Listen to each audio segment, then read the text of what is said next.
It's a new frontier. Yes, it is. Travis, the Mohi, I cannot be turned, I cannot be killed, died this episode. Rather out the blue. But let's talk about it, because it was at Out night. the blue or out the helicopter. Make your decision. Make your choice. Make your decision. Make your choice. Travis, they're in the helicopter. We're taking fire. No one really did a good job of ducking here, but I guess like your seatbelt in. So Who the hell's shooting them? They're like up in the fucking sky and they're being perfectly sniped. I don't even know if it's a sniper or whether it's someone with like a handgun or what, but who the hell has got perfect aim that they're shooting Travis for here? yeah, I'm calling bullshit on this. Was he? Helicopters travel at quite a fucking speed, by the way. Now, I knew his death was coming. I thought it was going to be at the hands of Ophelia. Not Ophelia, sorry, Luciana. Oh. I thought that she might have turned inside the airplane, the helicopter, and bit him. But that didn't happen. He gets hit by a bullet. I'm not going to call it a stray bullet because every single fucking shot hit the helicopter, so it was pretty good accuracy. And we see him get hit in the neck, and then he like takes off his seatbelt and opens the door so he can throw himself out. Alicia grabs onto him, tells him, "Don't do it, Travis." We've got Jake in the front seat begging Travis not to do it. And then the camera like pans down on his like midriff, and he's like bleeding a lot, and it's like it looked like his guts were hanging out. So did he get shot again in the stomach, or did he get bit? According to the Wikipedia, he got shot twice. It looked more like a bite, but I guess like he could have got shot in the stomach. It looks like he got shot in the stomach with a rocket launcher then, because it just looked fucked up. No, it did, and you know what? It was hanging out to him. Because it's weird. Like I thought he got shot in the neck, and I was like, there doesn't seem to be an awful lot of blood here for him just to dolphin dive at a helicopter. But yeah, Travis dies, and it's so out the blue. It's so random. I haven't looked into it. I don't really care enough to look into it, but I'm going to assume that the actor wanted it off. Seems very weird to kill him like this. And it also seems like a weird time to kill someone right at the beginning of an episode. Like, if they knew he wanted out, why not have him die in the ending scene of the premiere? I think that would have been better. Yeah. Now, maybe they just wanted to drag him out and have him in another episode, but I think the cliffhanger should have been, oh, Travis is dead at the end of episode 1 of season 3. I don't want to bury a guy when he's down. But see, by the end of this episode, he's almost forgotten about it. Well, I mean, Madison didn't really give a fuck, and I tell you what, Kim Dickens, I think, has to be one of the worst actresses I've ever seen. Yeah, she is. Like, the fact that she's given a prominent role here is a big issue. And her crying here, I mean, I've only actually seen her in 2 things. That's Sons of Anarchy in this, but at least in Sons, she is like a background character. Here, she is like having to show a full range of emotions that the actress is just not fucking capable of doing. So see, she's essentially the Rick Grimes of this show. yeah, She's fucking shit. like we bury Rick, we bury Andrew Lincoln sometimes, but the end the guy can. See, when it comes to the emotion scenes, he's good at it. Blowing absolute boogies through his nose when Negan's got him cowering like a bitch. Rick, that's what I'm talking about. Anyway, I want to wrap up this segment with a nice wee bow, because it doesn't deserve anything other than a bow, because it was great. You're thinking of wrestling. There's no segments in TV shows. What, right? Arc, period of show. This was shit. Scene? No, this was more than scene, right? I'm talking about the refugees at the hotel. So Strand lies, says that he's a doctor. Oh, if I didn't say I was a doctor, they would have killed you all. Well, hold on, you've just opened the fucking gate, Strand, so maybe they'll kill you all anyway. This took up like 20 minutes. Who cares if Strand's pretending to be a doctor? And then he just leaves at the end of the episode in like an Aston Martin Vanquish racing green. My colour, because I'm gay. And he drives off. Fuck off. Honestly, I wish we never see this guy again. I wish we never see this hotel again and all these jobbers. And I honestly feel like the fact that we've left this hotel with him, what is the need to see this hotel and these people again? Can someone actually explain to me, like, what is the fucking point of Strand in this hotel? Will we ever see this hotel again? Is this the final scene we get with this hotel? Are we supposed to care about anybody in the hotel? Are we even supposed to care about Strand at this point? Well, I don't. You don't. Honestly, at this point, How his car quick? could have blew up, and I would have just went, "Oh well." How quickly did the Strand character go downhill when he discovered that he's gay? It's nothing to do with he's gay, though. It's the fact that Well, he's acting like a top. I mean, come on. He goes from being masculine to feminine, and like the no, but switch. that's not Like even be a switch. that's not even a gay thing, though. That's just like why. No, but obviously in season 1 he was gay. It's not like he changed being gay over fucking night in the show. No, I get that, but it's almost like the show's just stereotyped him. And they thought, oh, he's gay, so he has to act like a wee fruit. Yeah. Oh, Madison! Madison! Getting in bed with his boyfriend in their wee silky blue pajamas. Oh, Thomas Abigail. Why the fuck did he not go with Madison in the first place? Why did he stay at this hotel? I don't know why, because he's plot purposes, buddy. Come on, you have to go. Does the fucking main group ever meet up with each other again? I don't know. I don't really care. Do we ever have like the Clarks and Daniel and Ophelia and Strand? Like, do they ever reconnect? And I'm going to assume they do. what main group though? Like, there was a core group in The Walking Dead. See, in Fear the Walking Dead, it doesn't feel like you've got a core group. Nope. Ever since that mid-season 2 finale, everyone's been going their separate ways. They in their own thing. They really have. Troy is blasting heavy music in the car.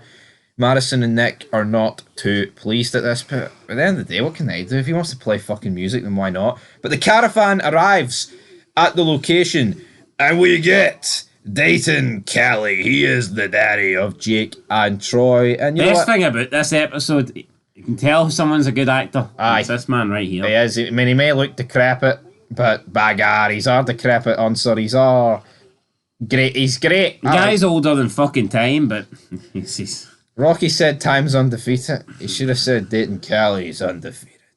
Damn it. But yeah, Dayton Cali, in Cali. I like this guy. Good character. I think it's going to end though with him dying, probably at the hands of Madison, to be honest, which I'm not really too bothered on. Now, if I remember correctly, last season, what's the character's name? Jeremy Otto. Jeremiah.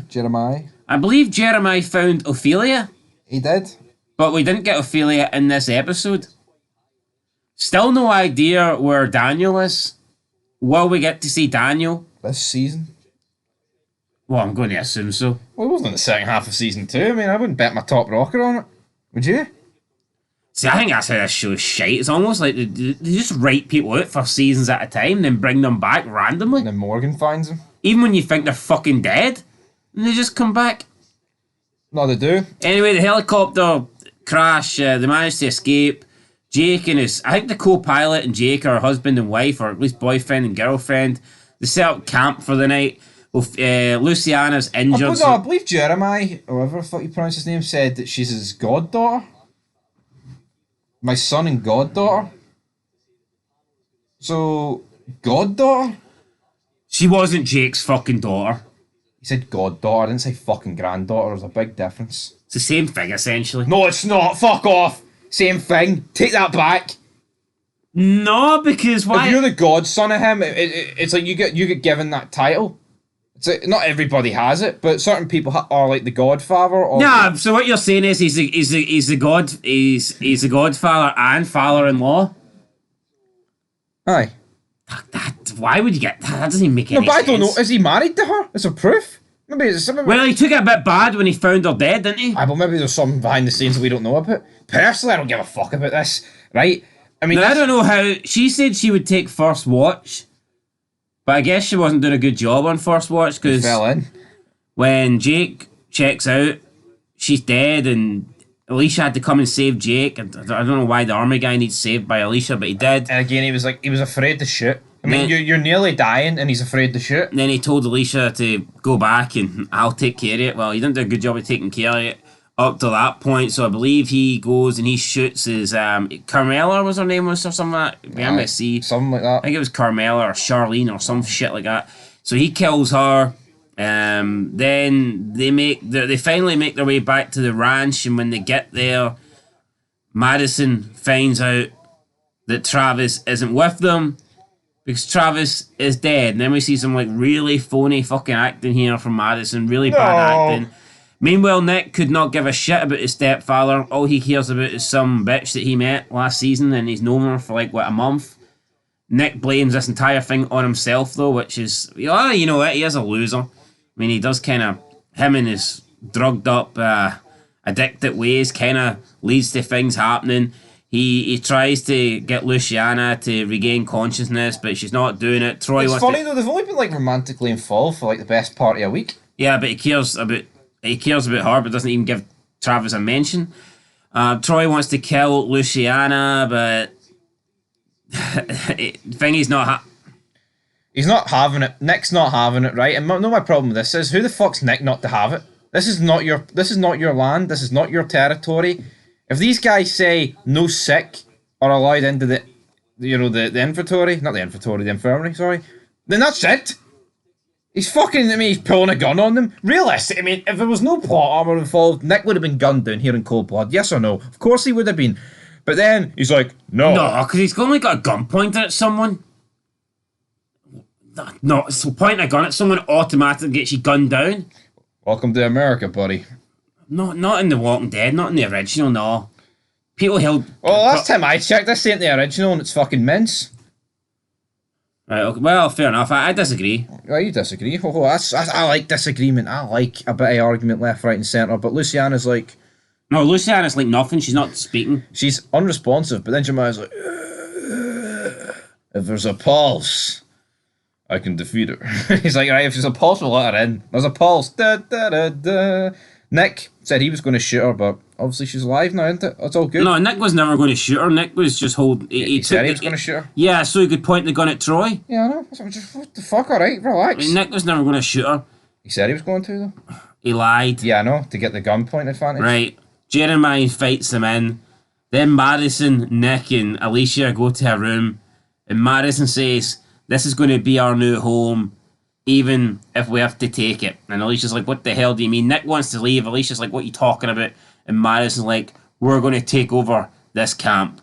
3 people are apparently, according to Madison, going to take over an entire fucking ranch with like hundreds of people and trained soldiers with guns. But why are they going to take over? What's the need? You only beef's really with Troy. Like, well, why? This guy's been good to you. Gave you a roof, gave you supplies.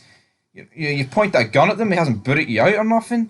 And here they are, willing, like, discussing, like, oh, let's overthrow them. Just seems completely ridiculous. I think so. Yeah, I personally don't get it. Why couldn't Madison have died instead of Travis? I mean, Travis isn't the greatest guy in the world, but for fuck, man, when you put it in terms of this show, he was. Big Travis, that Mahoy, see when he gave that speech? You see when he ripped his top off and he had the same tattoo as The Rock? I'd have been all in. But he ripped his shirt off and his stomach was hanging out. As soon as we actually get a character, man, that is that good, he dies. It's like, no luck. No, but that seems to be a trend with this show. Though. Like, Chris, we didn't like you season 1. Season 2, he actually got a bit of development. He dies, along with his wee banger buddies. And then, like... Banger buddies, Travis kills them, and then that makes him, like, interesting, and then he dies. Now, is the person that killed Travis shot him, is they going to turn into an interesting person? We don't know who they are. I mean, we're going to end this review right here, but if you were to make a prediction about who shot Travis, who is it? Fuck it. Is it Troy? I don't know. I think if Troy was going to do it, we'd have seen it on screen. Yeah, I don't even know who it is. We might never actually get the reveal. It could have just been random bandits or something, I don't know. You know what? Daniel just seems like that much of a spastic. He'd end up shooting at it. Because, they were flying me back to Mexico. Oh, no, not Mexico. Don't take me back to Mexico. Anyway, this wasn't as good as the premiere. The Strand stuff really dragged it down, and Madison's acting was horrendous, so I'm going to give it a... I'm going to get a 5. I was going to get a 4, but you know what? I'll give you a 5 because it's Travis's last episode. Nah, we'll give Trav the bump. We'll give him a 5 out of 10, guys. But anyway, I do think it's more of a 4, but I'm going to give you a 5 because fuck no. Why they not? Look at Strand there. PTSD, boring bastard. Anyway, till next time, peace.